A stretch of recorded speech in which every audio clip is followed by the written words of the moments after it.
Em 2020, eu participei do processo seletivo para superintendente de rede. Na época, eu não vou lembrar, sim, mas com certeza mais de 120 candidatos. Dentro da primeira peneira, 120.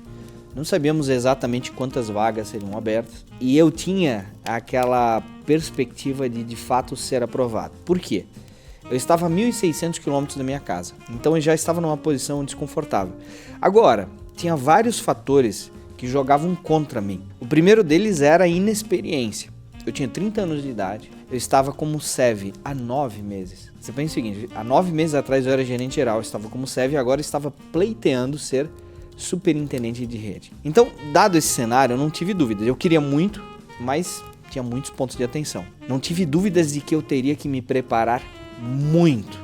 E aí eu comecei a via sacra, comecei a ligar para superintendentes de rede, ex-superintendentes de rede, quem que eu pudesse acionar para me dar uma dica. Eu disse, e aí, o que eu faço? É um banco nacional, cheio de figurão da Caixa lá, como é que eu agora posso me posicionar, o que eu devo falar? E aí um deles, eu lembro que ele disse o seguinte, você liga para o superintendente tal. Aí ele na época estava em São Paulo, eu estava em Brasília, ele falou, SR lá de São Paulo, liga para ele, que ele vai te dar umas boas dicas, ele é um cara muito bom. E aí eu peguei o telefone, descobri que ele estava de férias, mas eu sempre fui um pouco abusado, então eu peguei e liguei nas férias mesmo, né? E eu lembro que ele me atendeu, ele falou assim, tô na casa do meu pai, mas vamos lá, vou falar contigo. E aí eu comecei, contei minha história, vou participar de um banco, queria umas dicas.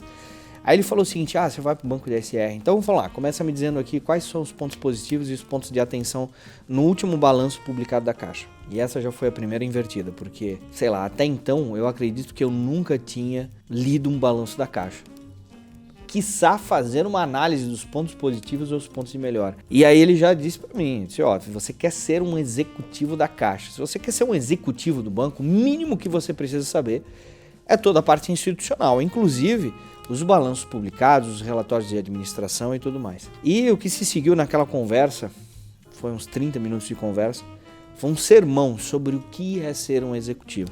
Ou seja, eu queria ser um executivo, mas eu não tinha ideia do que precisava ser, do que precisava fazer para de fato ser. E eu posso dizer que aquela ligação foi a melhor ligação que eu fiz na minha vida. Na verdade, aqueles 30 minutos com certeza valeram mais do que um MBA. Bom, o resumo da história é que de fato eu estudei o balanço todo e mais um monte de coisa que ele mandou estudar. Me preparei com várias outras pessoas, tanto é que no dia da entrevista, havia um colega meu, SEV, que participou da mesma banca. Na parte inicial, parte da manhã, estávamos em grupos diferentes. No almoço, eu fui almoçar com ele. E assim a diferença emocional minha e dele era o dia e a noite.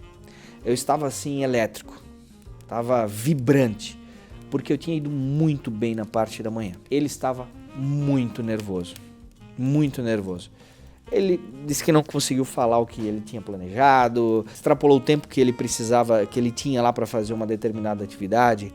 Agora o interessante, por que eu estou contando essa história? Porque no dia anterior, estávamos juntos lá na SR e fomos para uma sala estudar. Enquanto ele estava tentando descobrir o que estudar, eu estava revisando manuais normativos ponto a ponto.